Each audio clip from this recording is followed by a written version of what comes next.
ليه تعمل جراحة لما ممكن تتعالج بالراحة؟ ناس بتسألني طب لما الجراحة بتنجح ايه لازمة الجديد؟ لا، الجديد فيه ميزة مهمة جدا جدا. الميزة الأولى والكبرى لموضوع تفتيت وشفط الغضروف هو الأمان. نسبة الأمان 99.5%. مفيش احتمال انك تقطع عصب، مفيش احتمال ان يحصل نزيف، مفيش احتمال ان يحصل ثقب في الغشاء السحائي، مفيش احتمال ان يحصل زحزحة في الفقرات، مفيش احتمال يحصل تليف. الأمور دي كلها استبعدناها.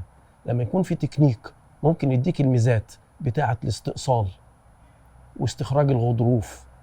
انا بعمل لك استخراج للغضروف وبديه لك في ازازه واقول لك اتفضل مع السلامه ربنا يشفيك. لكن الميزه ايه؟ الميزه الامان.